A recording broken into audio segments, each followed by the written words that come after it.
On August 18, 2010, 30-year-old Benjamin Ben J. McDaniel entered the water at Vortex Spring, a popular diving location in Holmes County, Florida. He was seen preparing for a dive in the early evening, carrying tanks and moving toward the gated cave system that lies beneath the spring. Ben did not resurface, and 2 days later, on August 20th, he was officially reported missing when his truck was found still parked at the site with his wallet and cell phone inside. Since that day, no confirmed trace of Ben has ever been recovered. No body, no dive gear, and no conclusive evidence of his final location. Despite extensive searches by professional divers, law enforcement involvement, and even technological probes, the case remains open. It stands today in federal and state missing person records as an unresolved disappearance with a death certificate later issued in Florida, cause undetermined. Ben McDaniel's background. Benjamin J. McDaniel, known to family and friends simply as Ben, was born in 1980 and raised in the Memphis, Tennessee area. He was the oldest son of Shelby and Patty McDaniel and grew up alongside two younger brothers, Paul and Tim. Publicly available reporting and interviews with his parents describe Ben as intelligent, curious, and passionate about outdoor activities. He developed an interest in scuba diving early in life, a hobby he continued into adulthood. In the years before his disappearance, Ben experienced a series of personal challenges that shaped the context of his time in Florida. Regional newspapers and national coverage have documented that Ben went through a divorce, faced the failure of a construction business, and suffered the sudden death of his younger brother Paul in 2008. These events are described in family statements to the press and serve as part of the factual background, though they do not explain his disappearance. Seeking a period of recovery and reflection, Ben temporarily relocated to his parents' beach home in Santa Rosa Beach, Florida, in April 2010. From there, he frequently drove to Vortex Spring, a well-known diving destination located inland in Holmes County. According to reports, he visited the spring several times a week, often practicing dives and building experience. Family accounts presented in verified interviews suggest Ben had aspirations of expanding his diving skills. He reportedly expressed interest in cave diving, one of the most dangerous branches of scuba, though he did not hold the necessary certifications. Friends and instructors later told investigators that he was motivated, sometimes pushing himself further than his training allowed. These descriptions come from published investigative reports and serve only as documented context. Financially, Ben was supported by his parents during this transitional period. He had access to their property, received assistance, and was encouraged to use his time in Florida as a way to reset his life. Despite past setbacks, family members emphasized in interviews that he was in relatively good spirits and focused on new goals by the summer of 2010. This is the foundation of Ben McDaniel's life, as recorded in public reports leading up to August 2010. A man at a crossroads, working through hardship, but continuing to pursue his passion for diving. Vortex Spring, site, access and cave rules.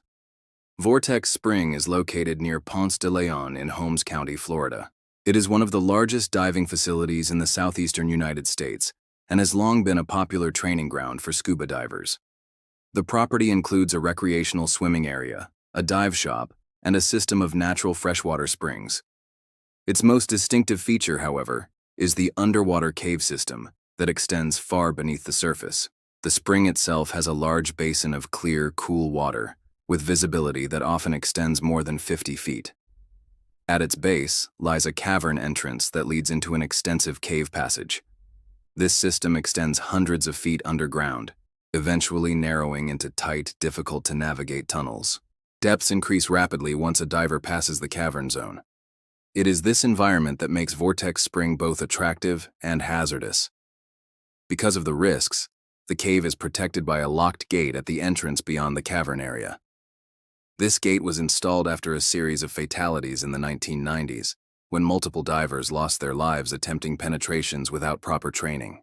The system is considered extremely dangerous, and access is controlled to limit entry to those with advanced certification. To unlock the gate, divers are required to show proof of certification from recognized cave diving organizations. Reports describe how employees or instructors would provide access only to properly credentialed divers.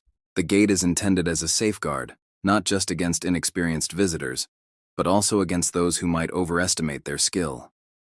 Warning signs are prominently posted, including the widely recognized Grim Reaper sign, which cautions divers about the number of deaths that have occurred in such environments. The difference between cavern diving and cave diving is critical. Cavern diving allows divers to remain in visible light zones, with direct access to open water. Cave diving, by contrast, takes divers far beyond visible exits, requiring specialized training, redundant equipment, and advanced breathing gas management. Vortex Spring has both zones, but only the cavern is accessible to uncertified divers. By 2010, when Ben McDaniel was diving at Vortex, these rules and restrictions were well established. The system was regarded as challenging even by experts. Local reporting emphasized that cave diving was never permitted without proof of certification. Despite these measures, incidents continued to occur, and the cave retained a reputation as one of Florida's most hazardous recreational diving sites. Understanding this environment is essential to understanding the risks involved in Ben's final known dive. Diving profile and certification. In the weeks leading up to August 2010, Ben McDaniel was frequently seen at Vortex Spring. Employees and fellow divers described him as a regular presence at the site. He was reported to have spent long hours both above and below the water, practicing dives and observing others. His interest in the cave system was noted by several people who interacted with him during that period. According to information gathered during the official investigation, Ben did not possess a formal cave diving certification. Certification in cave diving requires specialized training courses, usually involving instruction in navigation, guideline use, gas management, and emergency procedures. These courses are provided by recognized agencies such as the National Speleological Society, Cave Diving Section, NSSCDS, or the National Association for Cave Diving, NACD. Records available to investigators confirmed that Ben did not hold such credentials. Despite this, accounts from witnesses suggest he was determined to push his limits. Some staff and divers told investigators that he asked questions about the deeper system and expressed a desire to explore it. Reports indicate that he had previously entered the cave to some extent, though the exact frequency and distance remain unclear. Statements collected during the investigation describe how he sometimes practiced at the cavern entrance and spent time studying the environment. His general scuba experience, however, was legitimate. He held open water and advanced open water certifications, which allowed him to dive in many standard recreational environments. These credentials, however, are not sufficient for penetration into overhead cave systems. The difference in training between recreational diving and cave diving is significant, and the lack of certification was a major point raised in the investigation after his disappearance. Dive logs and equipment usage suggested that Ben was comfortable in the water and technically capable in recreational settings. Reports noted that he had been making dives at Vortex multiple times each week in the months before August 2010, treating the site almost like a training ground. Several divers who later assisted in search efforts recalled seeing him at the spring frequently. The critical point established in official reporting remains unchanged. Ben McDaniel did not hold the certification required to enter the locked cave system. This fact became a central focus in the case. Whether he managed to gain access to the gate through permission, oversight, or another method, the evidence indicates he should not have been beyond the cavern zone under established rules. Timeline: August 18, 2010. On Wednesday, August 18, 2010, Ben McDaniel arrived at Vortex Spring in the late afternoon. He was seen around the property by multiple people, including staff members and other divers. According to reports later collected by the Holmes County Sheriff's Office, Ben had visited the spring nearly every day that week. His vehicle, a white Ford F-250 pickup truck, was parked in its usual place near the dive area. Earlier that same day, he had reportedly visited the dive shop on site to fill his scuba tanks. Employees recalled that he seemed in good spirits and had spoken briefly with them. Records indicate that he obtained compressed air for his tanks, not a specialized gas mixture, which would be necessary for deeper or more technical dives. That evening, around 7:30 p.m., two divers who were employees of the facility, Eduardo Taran and Chuck Cronin, reported seeing Ben preparing for a dive. The men later stated that Ben entered the water carrying tanks and a dive light. These accounts are part of the investigation and were included in regional reporting from multiple outlets. Ben's entry into the spring was not considered unusual at the time. Although most recreational dives conclude earlier in the day, experienced divers sometimes conduct later dives, especially in warmer months when daylight lasts longer. The two employees said that they saw him descend into the water near the cave entrance but did not accompany him. That would be the last confirmed sighting of Ben McDaniel. The following morning, August 19th, Ben's truck remained in the parking lot. The staff assumed he might have stayed nearby or returned for another dive. It wasn't until the evening of August 20th that concern escalated. The truck had still not moved. Staff noted that his wallet, phone, and keys were still inside. At this point, employees contacted the Holmes County Sheriff's Office. Deputies arrived at the scene and inspected the vehicle. There was no sign of a struggle. Nothing inside appeared disturbed. The wallet still contained identification and cards, and the phone had not been used. Given the location and circumstances, authorities quickly focused on the possibility that Ben had not resurfaced from a dive. Deputies secured the spring area, and the initial recovery response began.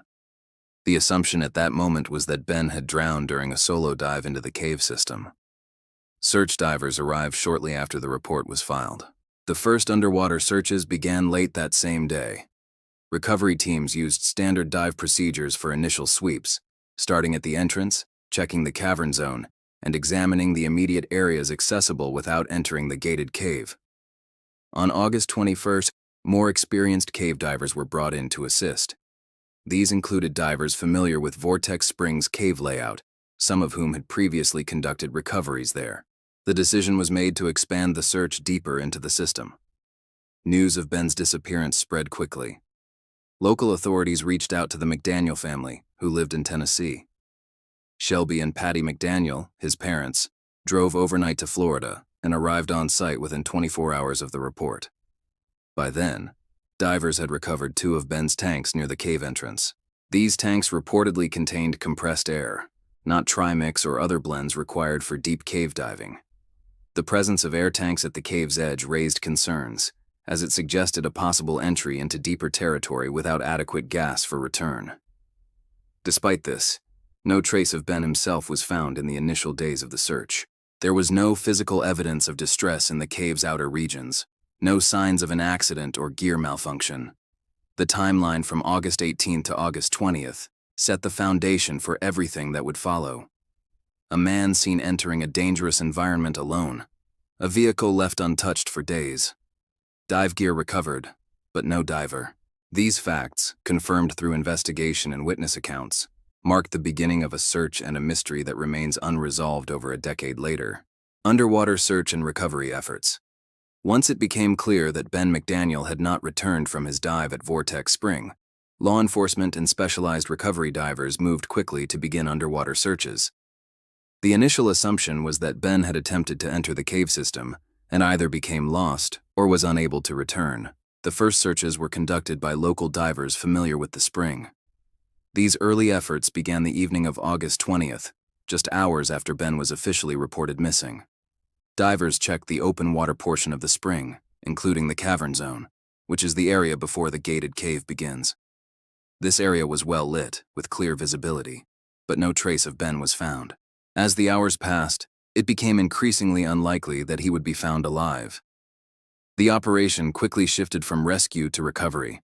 That shift brought in some of the most experienced cave divers in the country, including professionals trained in body recovery under extreme conditions.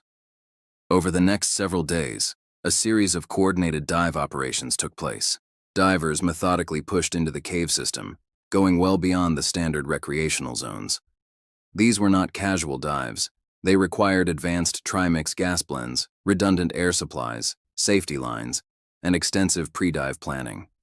Each dive carried its own risk. Leading the search was Ed Sorenson, a highly regarded diver from Marianna, Florida, and one of the most experienced cave divers in the region. Sorenson was known for his skill in navigating tight, dangerous spaces and had participated in multiple prior recovery operations. His team volunteered their services to assist with the search for Ben. Sorenson and his team searched hundreds of feet into the cave, passing through all accessible areas. According to multiple interviews and public statements, they found no sign of Ben's body, no evidence of disturbed silt, and no indicators of a diver in distress. In underwater recovery work, divers look for more than just a body. They look for broken guidelines, abandoned gear, or even subtle changes in sediment that suggest recent movement. In Ben's case, there were none. Sorenson later stated that he believed Ben was not in the cave, at least not in the areas that could be reached safely. The team placed markers at the deepest points they had reached, ensuring that no areas were missed on subsequent dives. They also used underwater mapping to verify areas already covered. At one point during the search, a remotely operated vehicle, ROV, was brought in to probe parts of the cave that were too narrow or dangerous for human divers. The ROV had limited success navigating the tightest areas, but confirmed that no visible remains or equipment were present in those zones either. Divers returned repeatedly over the following days and weeks. Some conducted multiple dives per day, risking their lives in the process. By late August, the operation had become one of the most extensive underwater search efforts ever conducted at Vortex Spring. One notable aspect of the search was the level of detail and care taken during each dive. Conditions in the cave system were dangerous. Visibility could shift quickly, and the structure was known for silty passageways and tight restrictions. Nonetheless, the search teams reported covering every navigable inch of the cave system within safety limits. A small number of passages remained too narrow or unstable for safe entry. These areas were noted, but divers and law enforcement consistently emphasized that if Ben had entered those zones, he would not have been able to reach them with the equipment he had. Moreover, no disturbance was found at the entrances to those spaces. Despite the exhaustive efforts, there were no confirmed sightings of Ben, no discoveries of his gear, and no evidence to explain what happened after he entered the water. As days passed, the absence of any trace led investigators and recovery experts to question whether he had ever gone deep into the cave at all. Ed Sorenson, in particular, expressed serious doubts. In public interviews and dive logs shared with law enforcement, he stated that he had looked everywhere a body could possibly be, and that if Ben was in the cave, he would have been found. These statements were later referenced in multiple documentaries and newspaper articles covering the case. The underwater search continued for several weeks before being scaled back. Although volunteer divers remained involved, the official recovery effort eventually concluded with no result. No further underwater expeditions have since recovered new evidence. To this day, no confirmed evidence places Ben McDaniel beyond the entrance of the cave. And yet, no alternative explanation has been proven either. This absence of findings inside a tightly controlled and thoroughly searched environment became one of the central mysteries in the investigation: equipment recovered and gas details. During the early stages of the search, divers recovered 2 scuba tanks associated with Ben McDaniel. These tanks were found near the entrance to the cave system, in an area accessible without passing through the locked gate that restricts access to deeper passages. The positioning of the tanks raised questions about their intended use and the extent of Ben's planned dive on August 18th. According to reporting from Tampa Bay Times and statements made by search divers, the tanks were filled with compressed air, not a mixed gas blend such as trimix or nitrox. This detail is significant. Standard air tanks are suitable for shallow recreational dives, but become dangerous at depths commonly reached in cave systems. Deeper dives require special gas mixtures to reduce the risk of nitrogen narcosis and oxygen toxicity. The fact that Ben's tanks contained only air suggested to experienced divers that he may not have been equipped for a deep cave penetration. It also raised concerns that if he had entered the cave beyond the safe zone, he would have done so without adequate gas planning, something highly discouraged in professional diving communities. Further complicating the picture was the unusual location of the tanks. In proper cave diving practice, divers often place stage tanks at the beginning of a dive route, leaving them along their planned path for use on the way out. But the placement of Ben's tanks, reportedly inaccessible from deeper parts of the cave, did not follow this typical pattern. Divers noted that they appeared to be staged in a location that didn't match standard safety protocols, especially for someone planning a deep dive.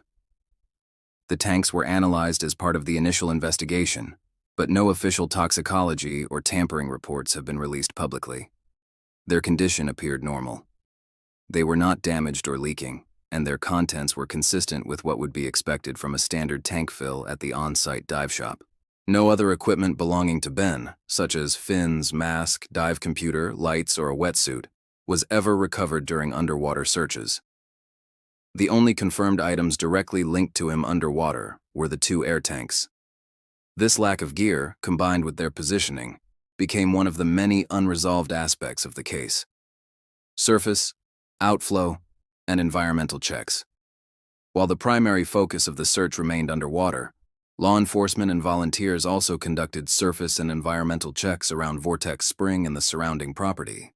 These efforts were launched in parallel with the cave dives, beginning in the days immediately following Ben's reported disappearance. Search dogs trained to detect human remains were brought in and deployed around the spring shoreline, nearby wooded areas, and access roads. At one point, cadaver dogs were used on boats to search the surface of the spring itself. According to reports, the dogs did not alert on any specific location, either on land or water. Helicopters were used to scan the property from the air. These searches covered a wide area around Vortex Spring, which is bordered by dense vegetation and backroads. Nothing unusual was found during these aerial sweeps. One theory investigators considered was the possibility that Ben's body had exited the cave through the Spring-OS outflow system, which eventually drains into a creek connected to the Choctawhatchee River. To assess this possibility, divers and deputies coordinated efforts to examine the grates, culverts, and creeks downstream from the spring. No remains or personal items were recovered in these areas. An additional tool used in the investigation was bacterial testing. This method, reported in investigative journalism and regional coverage, involves checking for a specific type of bacteria associated with human decomposition. The theory is that if a human body had been decomposing in the water, elevated bacterial levels would be present. In Ben's case, no spike in bacterial activity was found in the water system at Vortex Spring. The use of bacterial testing was not definitive, but it added another layer to the investigation. Divers and investigators later cited it as one more reason to doubt that Ben's body remained in the spring. Despite these wide-ranging environmental checks, including land, air, outflow, and microbial testing, no confirmed evidence of Ben McDaniel was ever discovered outside the cave. These negative results strengthened the mystery. If Ben was not in the cave and had not surfaced, then where had he gone? This lack of evidence beyond the water made the disappearance even more difficult to explain. Reward offers and a later fatality at Vortex. In the weeks following Ben McDaniel's disappearance, his family became increasingly involved in efforts to locate him. As the underwater and environmental searches failed to produce results, the McDaniels began exploring other ways to encourage new information. One of the most prominent efforts was the offering of a monetary reward. Initially, the family announced a reward of $10,000, later increasing it to $30,000, for any information leading to the recovery of Ben's body, or information that could resolve the case. This offer was widely publicized and intended to encourage other divers, particularly those with cave diving experience, to search areas that might have been overlooked or considered too dangerous. However, the reward drew criticism from some in the diving community. Experts, including Ed Sorenson, voiced concerns that the money might incentivize unqualified or inexperienced divers to enter hazardous parts of the cave, risking their own lives. Despite those concerns, the reward remained in place for several months. In 2012, nearly 2 years after Ben's disappearance, a diver named Eduardo Terran died while exploring the cave at Vortex Spring. Terran was one of the same employees who had reportedly seen Ben entering the water on August 18, 2010. His death occurred during an attempt to conduct a deep cave dive, and while the circumstances were not connected to Ben's case directly, it reignited safety concerns surrounding the site. Following Terran's death, the McDaniel family made the decision to withdraw the reward offer. They cited the inherent danger of cave diving and did not want to risk additional lives. The announcement was made publicly and covered in regional reporting. It marked a shift in the family's approach, from active encouragement of search efforts to a more cautious, preservation-focused posture.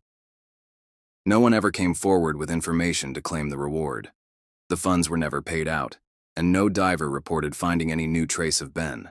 The episode reinforced the central issue of the case. Despite extensive searching, no conclusive evidence had ever emerged, above or below the surface. Law enforcement posture and reported polygraph. The investigation into Ben McDaniel's disappearance was led by the Holmes County Sheriff's Office, with support from other agencies and volunteers.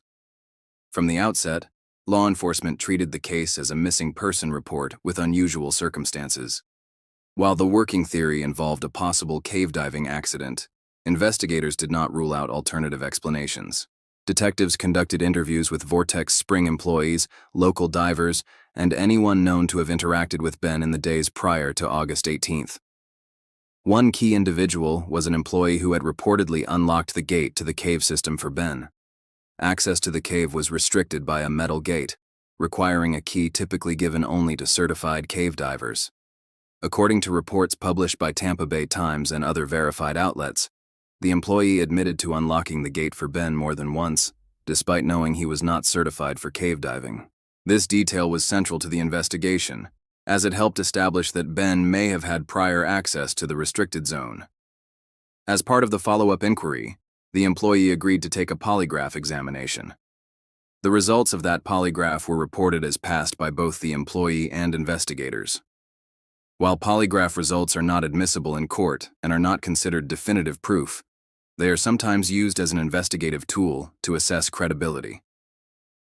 In this case, the report of a past polygraph reduced suspicion that the employee had knowledge of foul play. Law enforcement maintained an open file on the case but did not classify it as a criminal investigation. No suspects were named, and no evidence of a crime was discovered. As months passed, the official stance remained that Ben was missing under unknown circumstances, with no definitive explanation. The possibility of an accident remained the primary theory, though never conclusively proven. Public record status, missing case and death certificate. Ben McDaniel's disappearance remains formally listed as an open missing person case. His profile is included in the National Missing and Unidentified Persons System, NamUs, under case number MP@8045. The entry includes identifying details such as his date of birth, physical characteristics, and the last known circumstances surrounding his disappearance at Vortex Spring on August 18, 2010. NamUs is a federally supported clearinghouse for missing person cases maintained by the U.S. Department of Justice. Its inclusion of Ben's case confirms that, despite local investigations and searches, his status remains unresolved in federal records. The NamUs entry is publicly accessible and updated only when new, confirmed information becomes available. In 2013, approximately 3 years after Ben went missing, the state of Florida issued a death certificate. According to multiple verified media outlets, including Tampa Bay Times, the certificate listed the cause of death as undetermined. The issuance followed standard legal procedures, allowing families to close estates and address matters of inheritance and documentation in long-term missing cases. While the certificate acknowledged that Ben was presumed deceased, it did not provide a conclusive explanation or location of death. This status reflects the lack of physical evidence, as no body or personal belongings were ever recovered aside from the 2 scuba tanks. To date, no further updates to the public record have been made. Ben remains classified as missing, and the case remains unsolved, both in state and federal tracking systems. Open questions that remain. Despite extensive efforts above and below the surface, the disappearance of Ben McDaniel remains unsolved. The search operations produced no definitive evidence, and over a decade later, key questions still linger, each grounded in the verified gaps of the investigation. First and foremost is the question of where Ben went. If he entered the cave system and suffered an accident, why was no trace of his body or gear found? Professional recovery divers, including Ed Sorenson, repeatedly stated that they thoroughly searched every reachable portion of the cave. Their conclusion was firm. Ben is not in the accessible areas of the cave. Yet no alternative location has ever been confirmed. A second unresolved issue is the placement and purpose of the tanks recovered near the cave entrance. Their position did not align with standard safety procedures for stage diving. Why were they there? Were they intended as decoys, backups, or something else entirely? Investigators acknowledged this irregularity. but could not explain it with certainty. There are also conflicting reports about Ben's access to the gated portion of the cave. One employee stated he had unlocked the gate for Ben before, and reportedly passed a polygraph examination when questioned.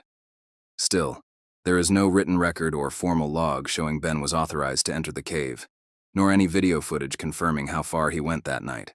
The lack of evidence outside the spring also leaves questions.